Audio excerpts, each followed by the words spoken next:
Baik, terima kasih Amel dan juga Pak Tanu yang sudah memulai acara pada sore hari ini.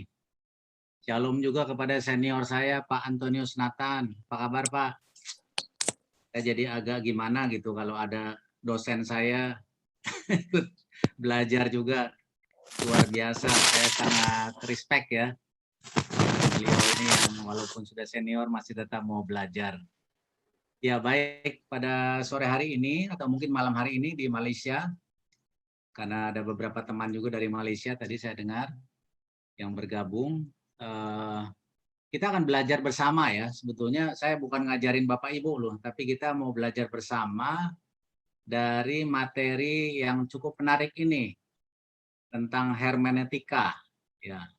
Kenapa kita perlu belajar hermeneutika atau ilmu tafsir ya, ilmu tafsir Alkitab? Karena kita melihat bagaimana perkembangan hari-hari ini di masa pandemi yang sudah berjalan lebih dari 1,5 tahun ini, kita melihat begitu banyak pengajaran-pengajaran, khotbah-khotbah yang disampaikan melalui platform digital ya. Ada yang melalui Facebook, ada yang melalui YouTube, ada berbagai media sosial yang lainnya. Nah, untuk itu supaya kita juga tidak dalam tanda kutip disesatkan ya oleh berbagai pengajaran yang ada baiknya kita perlu belajar itu tentang ilmu hermeneutika ini. Sehingga ketika kita mendengar sebuah pengajaran, sebuah khotbah, kita bisa memilah dan memilih mana yang bisa kita serap sebagai sebuah kebenaran, mana yang perlu kita waspadai ya. Karena hoax itu bukan hanya kita dapatkan dari media sosial, tetapi juga kadangkala dari beberapa orang-orang yang menamakan dirinya sebagai hamba Tuhan. Entah itu dari aliran gereja manapun ya. Nah untuk itu saya mohon izin untuk share screen supaya kita bisa lebih mudah melihat pemaparan ini. Mungkin boleh minta tolong hostnya bantu Udah, Pak. saya untuk udah ya. Udah. Pak, sebentar Pak, kenapa? Oke. Iya, Oke, kita Pak sore Firman. ini santai aja ya Bapak Ibu ya. Kalau dengar Pak tadi Firman, mungkin ya Pak. suaranya, mohon izin Pak Firman, mungkin suaranya agak sayup-sayup nih Pak dari Oh para gitu. peserta. Mungkin ini audionya bisa di setel Pak. Apakah sudah lebih jelas Oke sekarang? Pak. Oke. Maklum hujan Pak, kota hujan kan di Bogor ini. Iya. Oke, sudah dibuka ya Pak ya. Oke, kita mulai ya. Iya, apakah sudah bisa terlihat? Saya punya share screen. Oke. Terima kasih. Ya, jadi kita mulai dulu dengan sebuah pendahuluan.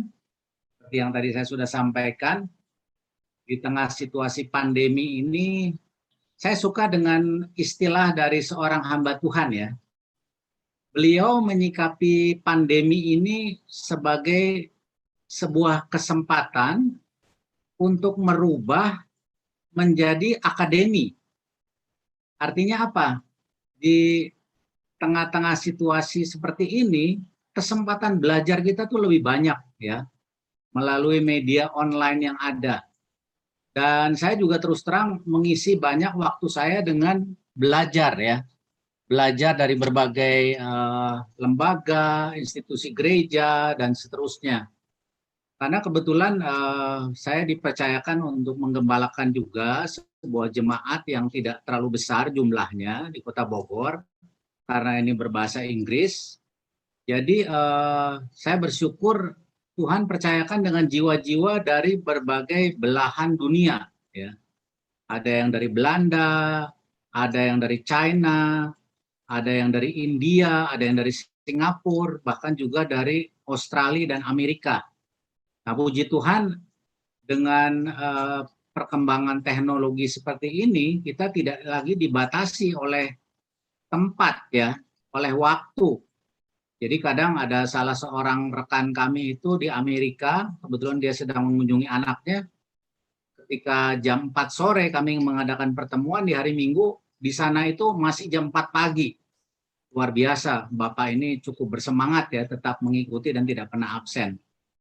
Nah, kita melihat juga bagaimana yang seperti saya katakan tadi, gereja dari berbagai aliran ini memanfaatkan teknologi digital untuk mimbar mereka, ya, baik dalam bentuk ibadah minggu maupun tengah minggu seperti saat teduh, worship from home, dan seterusnya.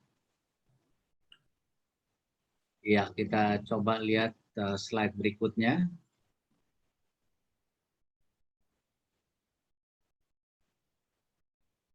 Ya, nah di tengah arus informasi yang begitu deras, pengajaran yang makin meluas, tentunya ada beberapa hal yang perlu kita waspadai ya, seperti hoax, ajaran sesat, dan opini yang dibangun secara subjektif ya oleh beberapa orang atau beberapa, katakanlah, saya tidak menyebut hamba Tuhan tetapi oknum ya.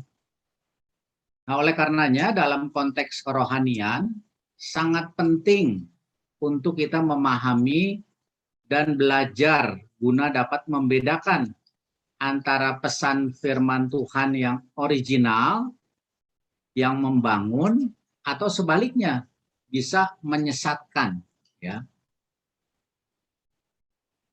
Nah, untuk menjawab dan mengantisipasi hal tersebut, maka sangat penting agar kita orang percaya membekali diri sekali lagi dengan ilmu tafsir Alkitab.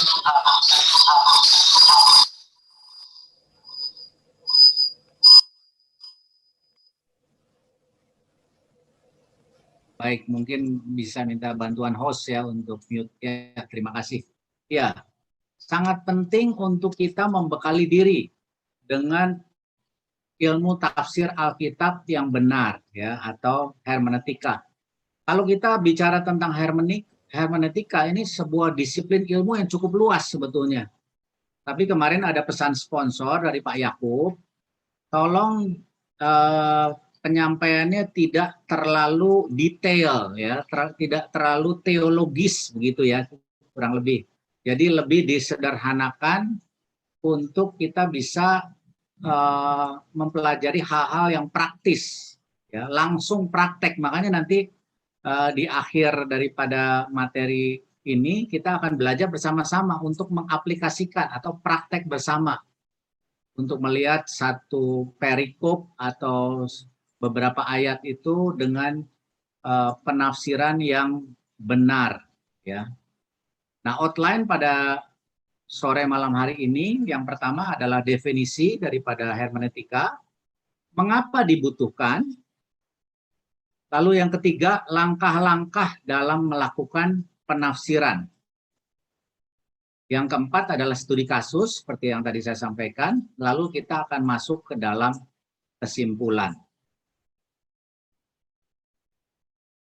Nah, kalau kita perhatikan gambar ini, ya, ini saya ambil dari sebuah buku, ya, buku yang cukup bagus, cukup praktis di dalam menulis tentang hermeneutika, Grasping God's Word, ya, ditulis oleh dua orang profesor teologi dari Baptist University yang dari Amerika, bernama Duval dan Hayes, ya. Kita perhatikan gambar ini ya. Oh, sorry. Ya, di sini ada angka 1, ya. Perhatikan, nanti kita akan lihat secara berulang juga gambar ini. Jadi ada beberapa tahapan. Ada tahap pertama di sini. Ini kalau kita lihat sebuah bangunan kuno ya, bangunan zaman dulu, bangunan tempo dulu nih. Ya. Lalu yang kedua ada sebuah sungai yang membentang. Nah, sungai ini adalah bicara tentang kebudayaan, ya, tentang bahasa, tentang waktu, ya, ada gap waktu antara masa lalu dengan masa sekarang. Lalu yang menarik di sini ada sebuah jembatan, ya. Jembatan yang menjembatani gap tadi, gap budaya, bahasa, juga waktu, situasi, dan perjanjian, ya. Ini nomor 3. Lalu yang keempat ini bicara tentang peristiwa salib 2000 tahun yang lampau.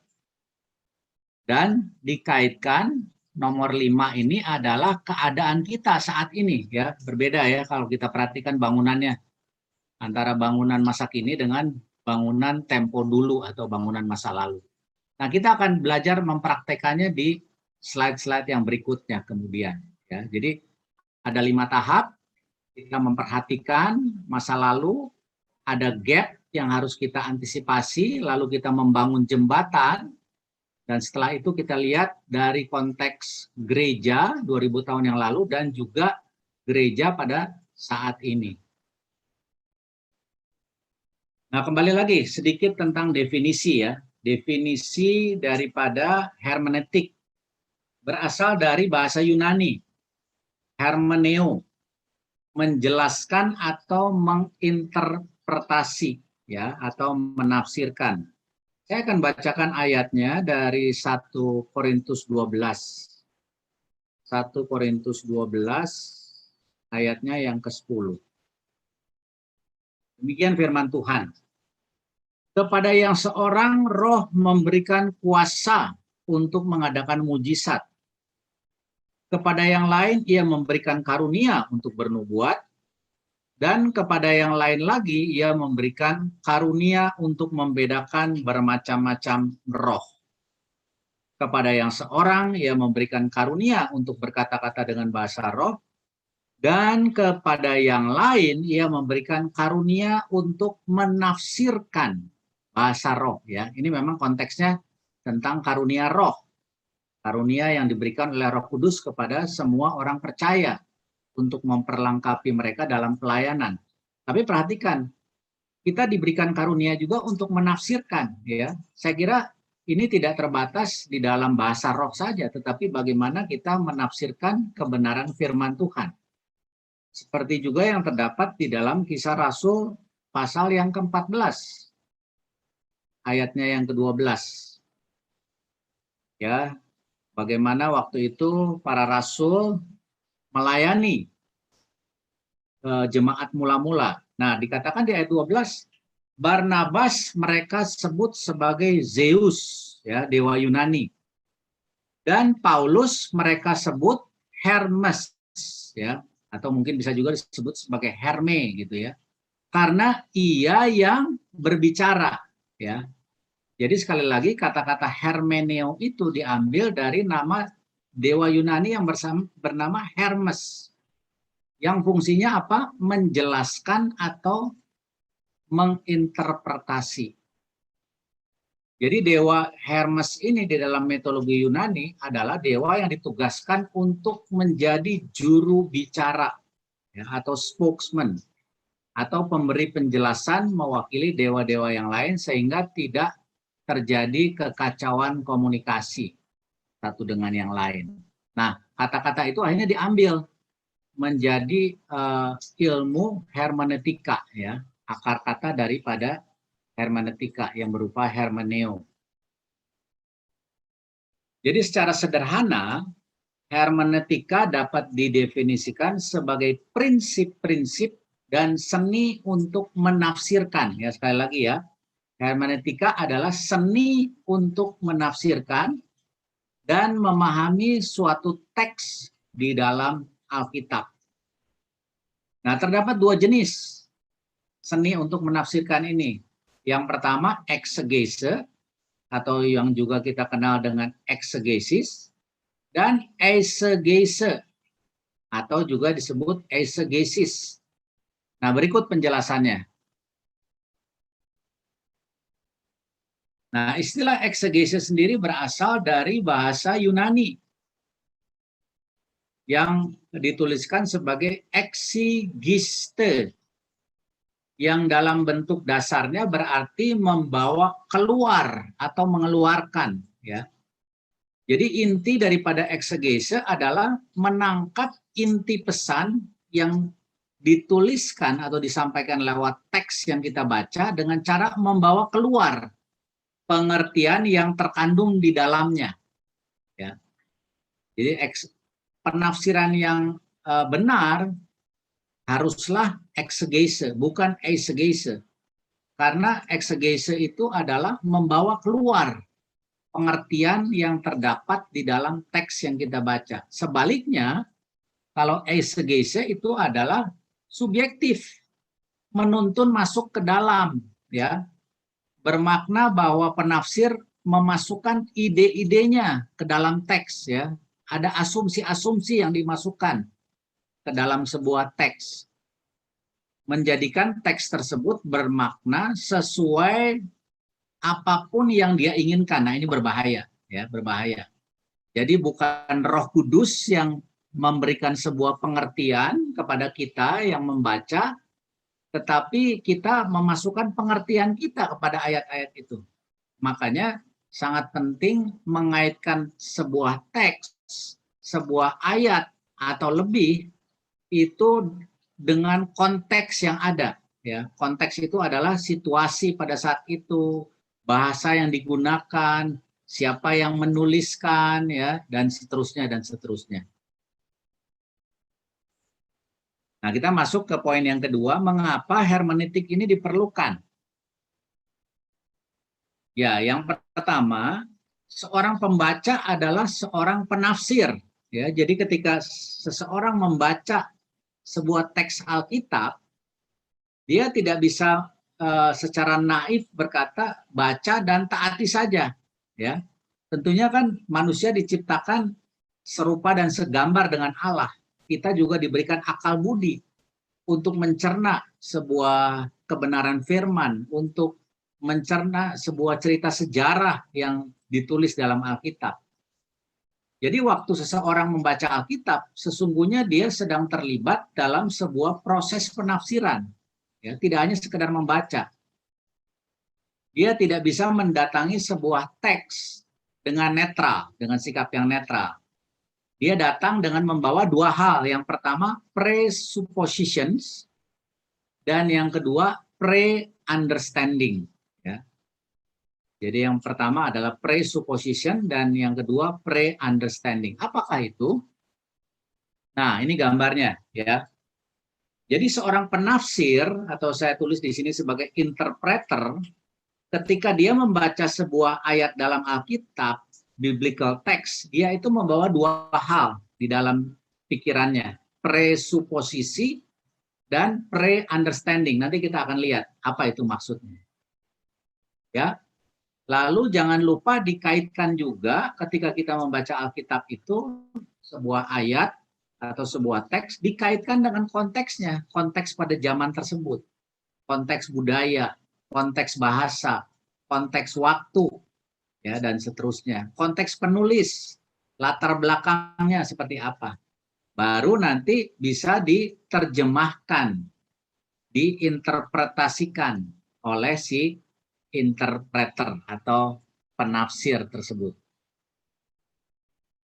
Nah, kita lihat yang pertama adalah pre-understanding, yaitu mencakup pengajaran dan gagasan-gagasan yang sebelumnya telah kita terima dan amat mempengaruhi pemahaman kita pada sebuah teks.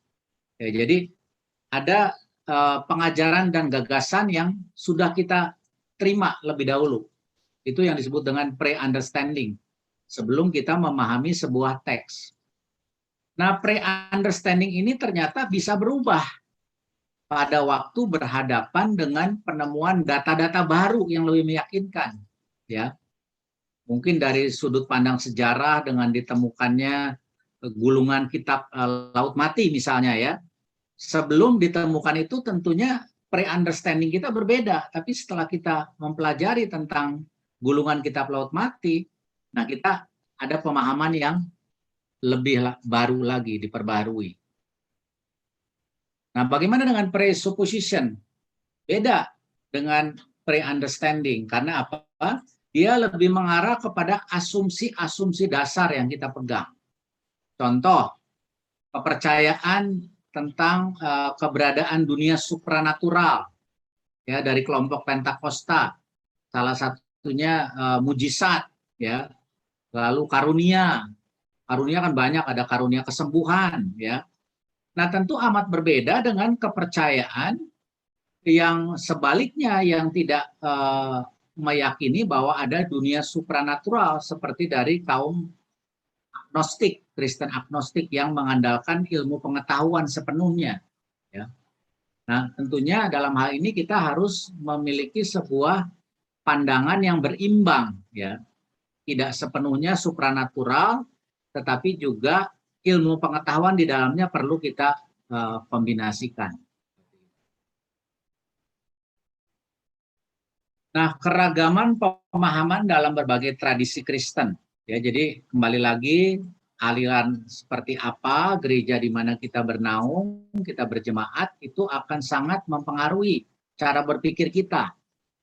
Contoh, ketika mereka melihat kitab Wahyu pasal yang ke-20, ya, ini bicara tentang kerajaan 1000 tahun, ya, gagasan milenium.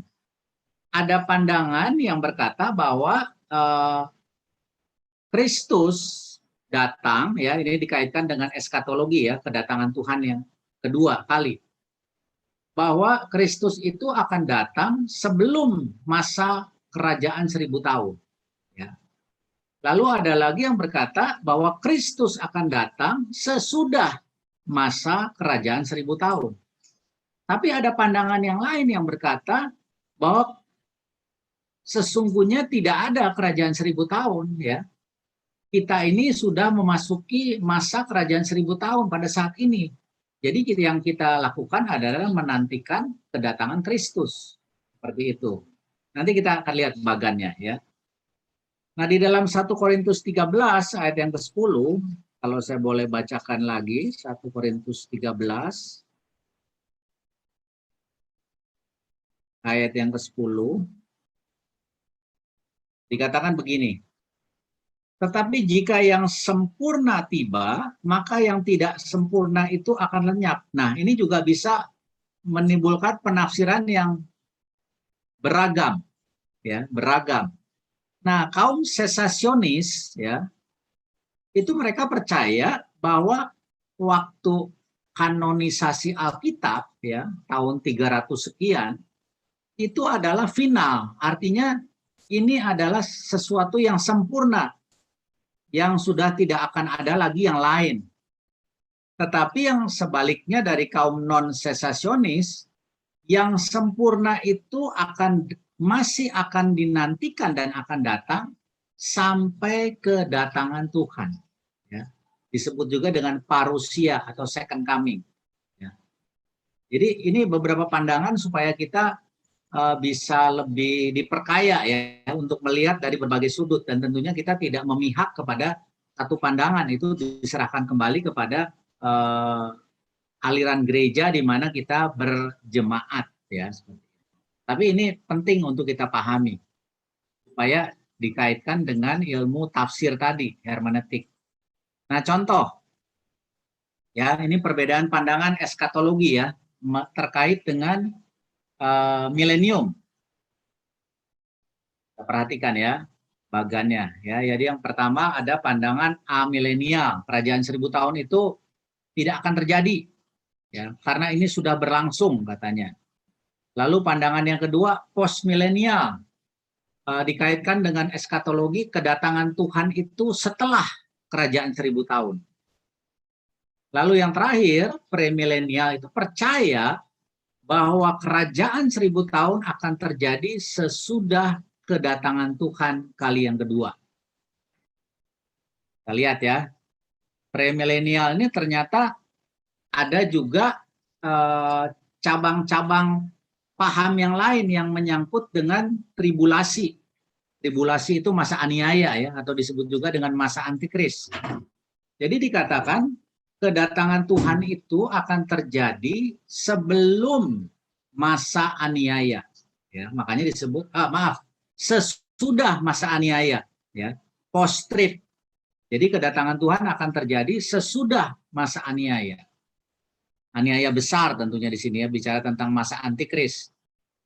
Lalu ada juga yang berkata bahwa kedatangan Tuhan itu akan terjadi di tengah-tengah masa aniaya, mid tribulational. Dan yang ketiga, pandangan yang mengatakan bahwa kedatangan Kristus itu akan terjadi sebelum masa tribulasi ya, atau pre-tribulational. Nah, ini diyakini oleh berbagai denominasi yang cukup banyak nih ya, amilenial dan juga post-trib. Banyak beberapa gereja itu yang meyakini paham ini. Namun sebagian juga kaum fundamentalis, apa itu kaum fundamentalis nanti kita akan lihat, yang meyakini bahwa kedatangan Tuhan itu akan terjadi sebelum masa kerajaan 1000 tahun dan sebelum masa tribulasi. Ya. Kenapa mereka berpendapat demikian? Kita lihat di bawahnya. Nah, ternyata ini dipengaruhi oleh cara penafsiran mereka. Ya. Hermeneutika yang mereka anut, yang sebelah kiri itu alegoris, ya. Jadi mereka mencari sebuah makna dari setiap kata-kata atau teks yang ada dalam Alkitab. Maknanya ini apa ya?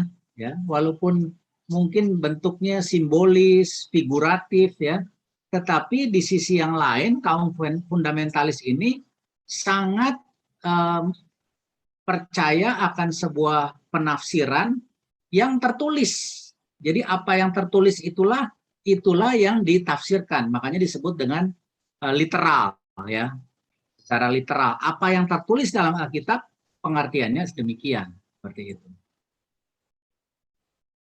Baik, nanti kalau ada pertanyaan boleh dimasukkan di kolom chat ya, mungkin bisa ke Ibu Amel. Nah, ada dua hal yang cukup alami dari sisi Alkitab ya. Yang pertama kita meyakini bahwa Alkitab itu adalah firman Allah. Namun pada saat yang sama dia juga adalah karya dari manusia dalam ruang dan waktu yang spesifik. Ya, jadi kalau kita mengerti bahwa firman Allah, Alkitab PL dan PB ini ditulis dalam rentang waktu kurang lebih 2000 tahun, dari kurang lebih 40 penulis begitu ya. Tetapi semua yang ditulis oleh para penulis ini diilhamkan dari Allah sendiri. Jadi Allah yang menaruh setiap apa yang hendak ditulis itu ke dalam hati dan pikiran para penulisnya. Jadi ini yang disebut dengan dual nature dari Alkitab. Yang satu sisi bicara ini adalah firman Allah, tetapi dari sisi yang lain kita melihat bahwa manusia juga terlibat di dalamnya. Ya, di dalam ruang dan waktu yang berbeda tentunya. Nah, ketika kita mengkaitkan dengan hermeneutik, maka ini akan membantu kita menemukan mana yang universal timeless, keabadian universal, kekekalan dari Allah sendiri, dan mana yang particular time bound atau terikat dalam waktu tertentu. Ya, misalnya tentunya kitab Kejadian tidak bisa disamakan dengan Injil Matius misalnya, ya. Tapi tentu pasti ada kaitannya karena itu adalah inspirasi atau ilham dari Allah sendiri. Demikian. Nah, kembali lagi ke gambar ini tadi ya. Tadi ada 5 poin yang kita harus perhatikan. Yang pertama itu adalah konteks budaya pada saat itu, keadaan, situasi, kehidupan para penulisnya, masa di mana mereka menuliskan kitab tersebut. Lalu ada sebuah gap yang harus diantisipasi, yang bicara tentang sebuah sungai ini ya, di mana ada gap budaya, gap bahasa, gap waktu, gap situasi, dan juga gap perjanjian. Nah, ketika kita melakukan hermeneutika atau penafsiran, kita harus membangun sebuah jembatan. Jembatan yang menjembatani hal-hal yang disebut sebelumnya, ya, tentang gap tadi ya.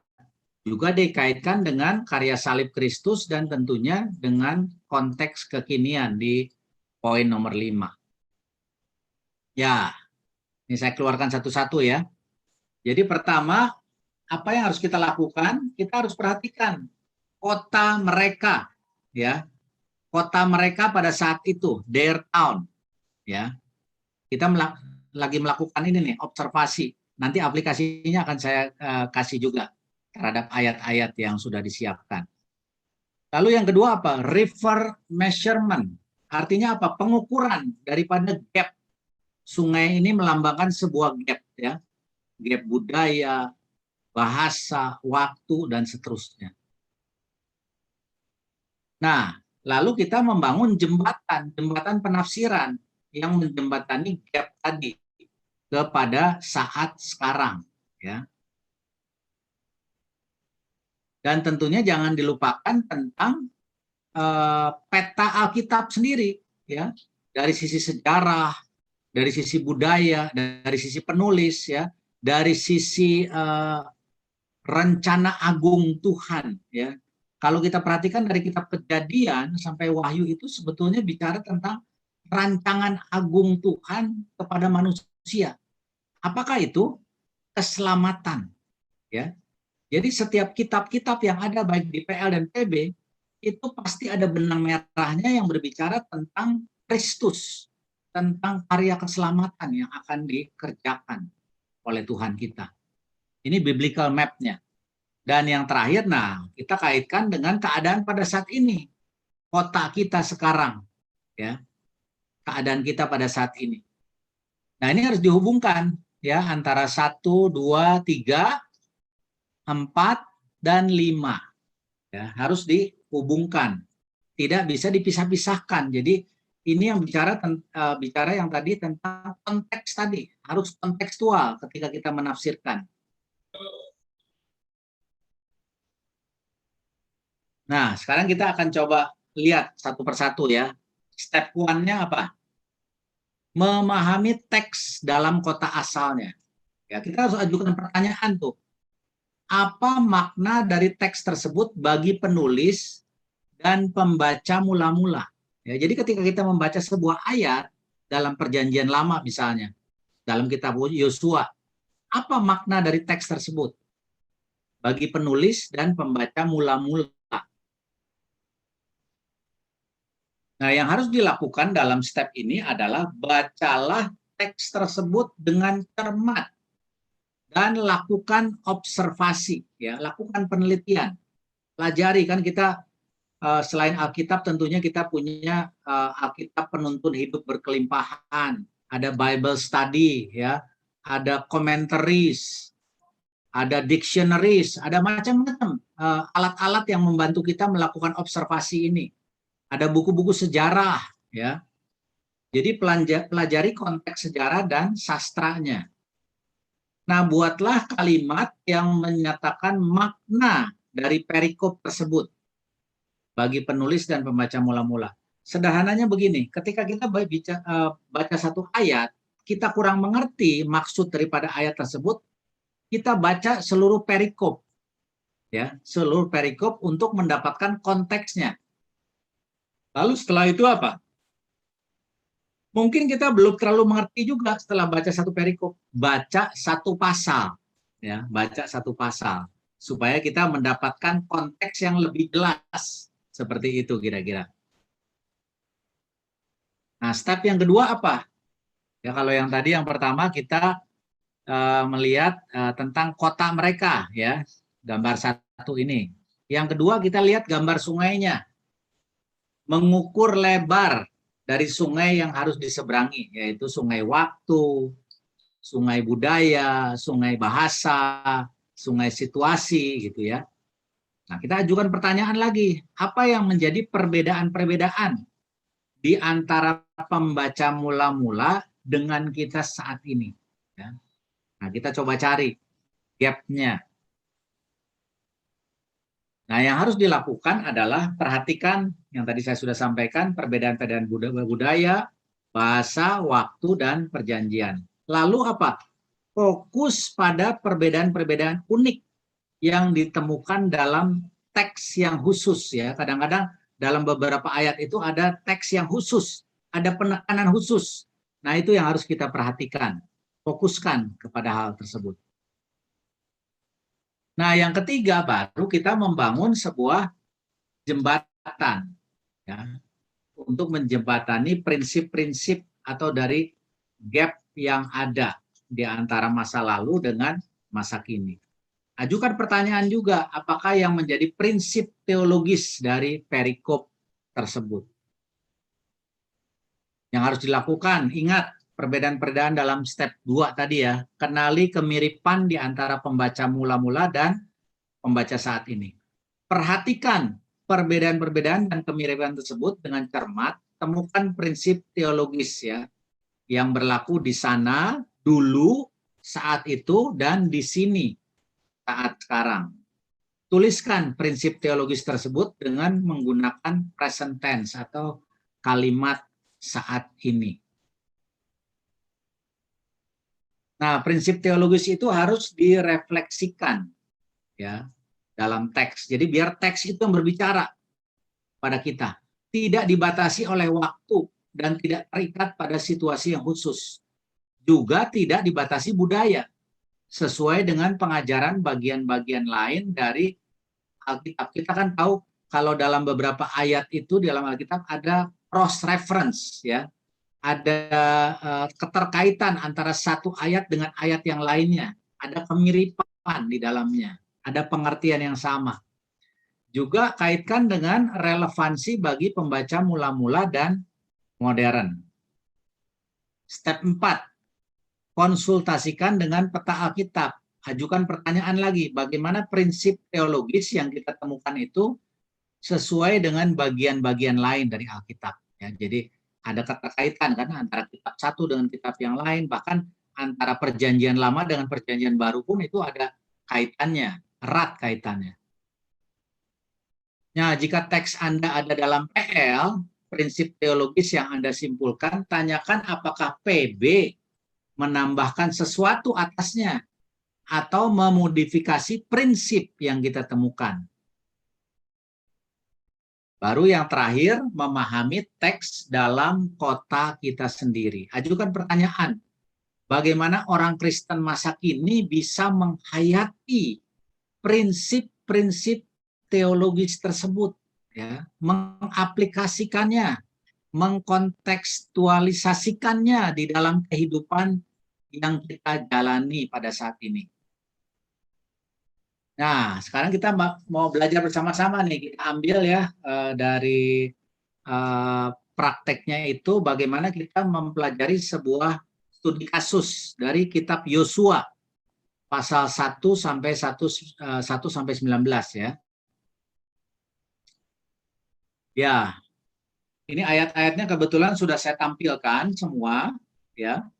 Mungkin kalau tidak keberatan ada yang bisa baca bergantian masing-masing satu ayat. Ya, dari ayat 1 sampai 19 ini. Mulai dari layar yang pertama. Boleh silakan langsung dibuka mikrofonnya kalau tidak keberatan. Ya, Yosua 1 ayat 1.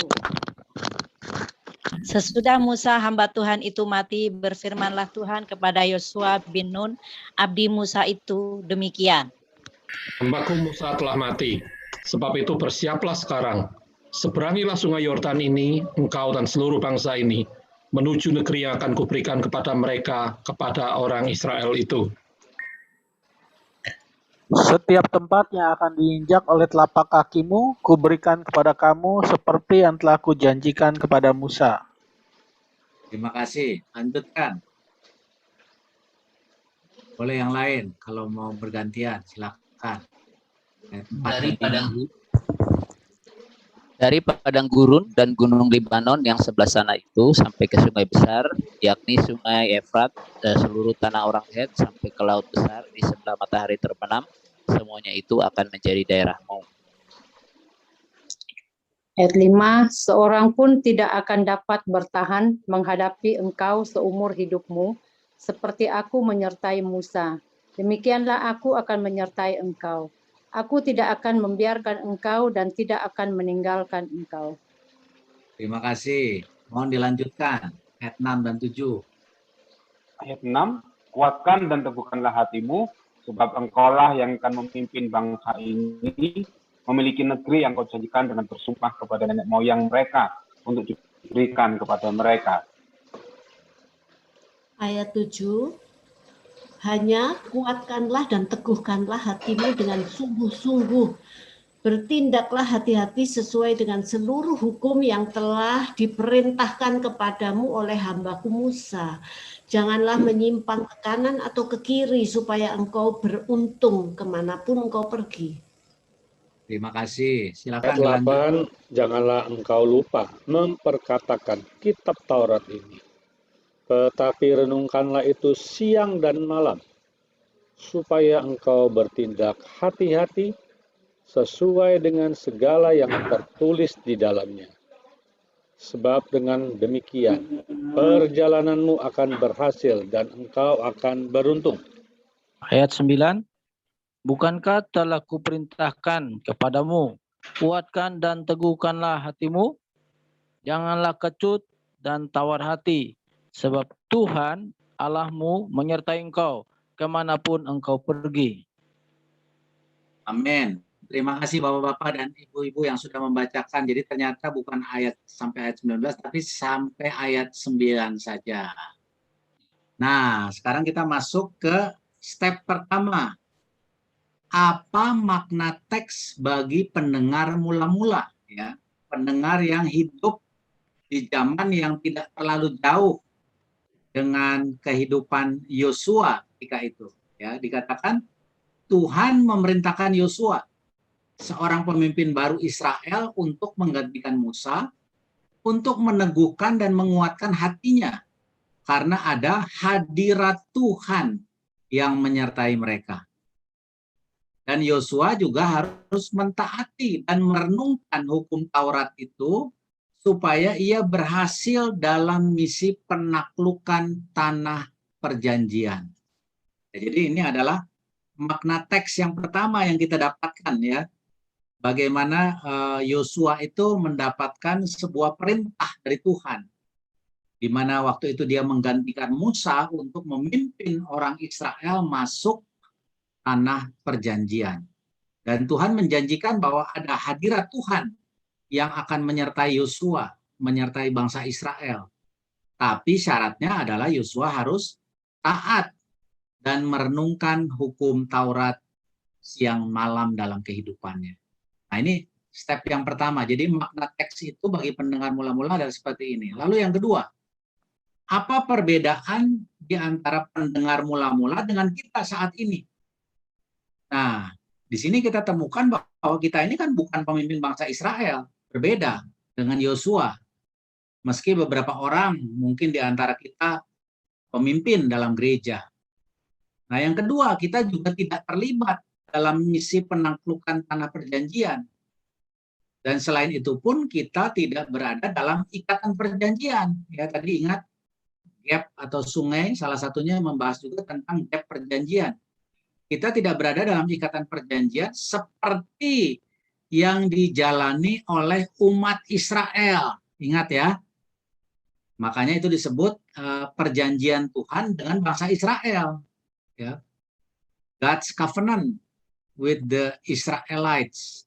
Tapi ada juga nanti perjanjian Tuhan dengan gerejanya. Nah, gereja bicara tentang kita saat ini. Tapi kalau dikaitkan dengan perjanjian Tuhan dengan Israel, tentunya kita tidak berada dalam posisi tersebut. Lalu yang ketiga, apa yang jadi prinsip teologisnya dalam perikop ini? Ya, jadi yang pertama adalah untuk melayani Tuhan dengan efektif. Ya, kalau kita lihat di dalam kitab Yosua tadi, saya buka sebentar untuk kita boleh memperhatikan. Ya, perikopnya kan berjudul perintah Tuhan, ya, kepada Yosua untuk merebut tanah Kanaan. Ketika kita baca misalnya langsung lompat yang ayat yang paling terkenal itu kan ayat yang ke-8 ya. Seperti yang tadi dibacakan oleh Pak Nathan, janganlah engkau lupa memperkatakan kitab Taurat ini, tetapi renungkanlah itu siang dan malam, dan seterusnya dan seterusnya. Nah, kita kadang-kadang kalau baca cuma satu ayat ini, apa maksudnya? Nah, kita harus lihat perikopnya. Oh, ini perikop berbicara tentang perintah Tuhan kepada Yosua untuk merebut tanah Kanaan. Nah, salah satu syaratnya Yosua tidak boleh lupa memperkatakan kitab Taurat, bahkan merenungkan itu siang dan malam. Supaya apa? Supaya Yosua bisa bertindak hati-hati. Dengan demikian, perjalanan Yosua akan berhasil dan akan beruntung. Ya, jadi hal ini yang perlu kita perhatikan. Nah, kita harus hidup dalam hadirat Tuhan yang akan memberi kita kekuatan dan keteguhan hati. Itu adalah sebuah nilai-nilai yang bisa kita tarik dalam kehidupan sekarang. Kalau kita mau berhasil seperti Yosua, biarlah kita lebih banyak tinggal dalam hadirat Tuhan. Di samping itu, harus taat kepada firman Allah dan merenungkannya siang dan malam. Lalu yang keempat, bagaimana prinsip teologis tersebut sesuai dengan pengajaran seluruh bagian Alkitab lainnya. Nah, bagian-bagian lain dari Alkitab secara konsisten mengajarkan bahwa hadirat Allah dapat menjadi sumber kekuatan dan keteguhan hati. Dalam PL, hadirat Tuhan dikaitkan dengan tabernakel dan bait suci. Namun dalam PB, hadirat Tuhan itu dikaitkan dengan berdiamnya Roh Kudus dalam diri orang percaya yang sudah bertobat atau lahir baru. Nah, dalam PL dan PB juga umat Allah didorong untuk memperhatikan dan mentaati firman-Nya. Baru kita masuk ke step yang kelima, bagaimana orang Kristen masa kini menghayati prinsip-prinsip teologis tersebut. Ada sejumlah kemungkinan penerapan dari prinsip-prinsip tersebut. Di antaranya yang pertama, ambil lebih banyak waktu untuk merenungkan firman. Oleh karena itu, kita sebagai orang percaya dianjurkan untuk punya saat teduh. Untuk kita baca firman Tuhan setiap hari, ya, merenungkannya, melakukannya terlebih lagi, dan juga membagikan apa yang kita sudah alami bersama dengan Tuhan kepada orang lain. Nah, jika Tuhan memanggil Anda untuk menjalankan tugas baru yang menakutkan seperti Yosua ketika itu, hadirat Allah akan menguatkan dan meneguhkan hati Anda. Selain itu, tetaplah setia untuk mentaati Allah karena itulah kunci menuju keberhasilan hidup kita. Ya, jadi 5 langkah ini sesungguhnya ada kaitan dengan gambar tadi yang kita lihat. Kita perhatikan sekarang slide yang ini. Nah, ini adalah kesimpulannya. Ya. Yang pertama, kedua, ketiga, keempat, dan kelima. Perhatikan. Dimulai dari kota mereka, ya, kehidupan mereka di masa lalu, ya, dengan segala budaya, bahasa yang berbeda, rentang waktu yang jaraknya begitu besar, ya. Lalu yang kedua adalah ada sebuah gap yang harus diukur, river measurement. Ini bicara tentang gap sungai yang harus diukur berapa lebarnya, berapa derasnya, ya, supaya kita bisa membangun sebuah jembatan yang bisa menjadi sebuah titik temu dari prinsip-prinsip yang berbeda tadi, beda budaya, bahasa, waktu, situasi, dan juga perjanjian,